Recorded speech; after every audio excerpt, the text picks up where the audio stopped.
ಇಲ್ಲ ಸರ್, ನನ್ನ ಹೆಸರು ಲಕ್ಷ್ಮೀ ಮಂಜುನಾಥ್ ಅಂತ. ಆ್ಯಕ್ಚುಲಿ ಇದು ನಾನು ತಗೊಂಡಿದ್ದು ವೆಯ್ಟ್ ಲಾಸ್ಗೆ. ಯಾಕೆ ವೆಯ್ಟ್ ಲಾಸ್ಗೆ ಅಂದರೆ ಇವಾಗ ಹೆಣ್ಮಕ್ಳಿಗೆಲ್ಲ ಮದುವೆ ಆಗುತ್ತೆ, ಮಕ್ಕಳಾಗುತ್ತೆ, ಆಮೇಲೆ ಟಯರ್ಸ್ ಬರುತ್ತೆ. ಮುಕುಂದ್ ಸರ್ ಹೇಳ್ತಾರೆ ಅಲ್ಲಲ್ಲಿ ಟಯರ್ಸ್ ಬರುತ್ತೆ ಅಂತ. ಸೊ ನನಗೂ ಒಂದು ಚಿಕ್ಕ ಟಯರ್ ಬಂದಿತ್ತು. ಆಮೇಲೆ ವನಿತಾ ಮೇಡಮ್ ಅವರು ಈ ಥರ ಎಕ್ಸ್ಪ್ಲೈನ್ ಮಾಡಿದ್ರು. ಸೊ ನಾನು ಒಂದು ಸರ್ತಿ ಟ್ರೈ ಮಾಡೋಣ ಅಂತ 1 ಮಂತ್ ಯೂಸ್ ಮಾಡಿದೆ, ಕಂಪ್ಲೀಟಾಗಿ ಯೂಸ್ ಮಾಡಿದೆ. ಏನು ಡಯಟ್ ಇಲ್ಲ, ಏನು ಎಕ್ಸಸೈಸ್ ಇಲ್ಲ, ಏನು ನಾವು ತಿಂತೀವಿ ರೆಗ್ಯುಲರ್ ಅದನ್ನೇ ತಿಂದಿದ್ದು. ಮತ್ತು ಔಷಧಿ ಮಾತ್ರ ಎಂಟಿ ಸ್ಟಮಕಲ್ಲಿ ತಗೋಬೇಕು ಅಂತ ಹೇಳಿದರು.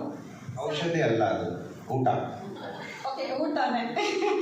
ಮಾರ್ನಿಂಗ್ ಬ್ರೇಕ್ಫಾಸ್ಟು ಮಾಡ್ತಾಯಿದ್ದೆ, ಊಟ ಮೇಡಮ್ ಕೊಟ್ಟಿದ್ದು.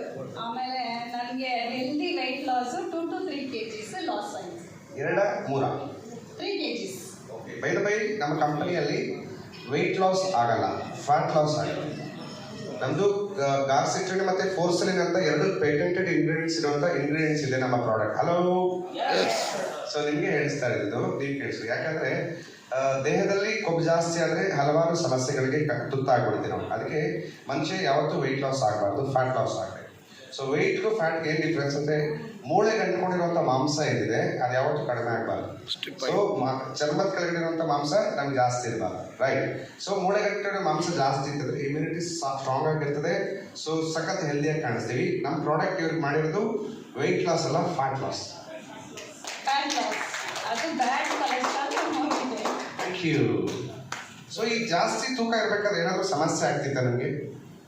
ಏನು ಅದೇ ಸರ್, ಟಯರ್ಡ್ ಆಗ್ತಾ ಇತ್ತು, ಮತ್ತು ಕೆಲಸ ಮಾಡೋಕ್ಕಾಗ್ತಾ ಇರಲಿಲ್ಲ. ನಮಗೆ ತುಂಬಾ ಟಯರ್ಡ್ ಬರುತ್ತೆ, ಮತ್ತು ಕೆಲಸ ಮಾಡೋಕ್ಕಾಗಲ್ಲ. ಬೇಕೋಪು ಮತ್ತು ಬಂದುಬಿಟ್ಟು ವೀಟ್ ಗ್ರಾಸ್ ಪೌಡ್ರ್ ಅಂತ ಕೊಟ್ಟರು, ಮತ್ತು ಇನ್ನೊಂದು ಆಲೋವೆರಾ. Wheat gross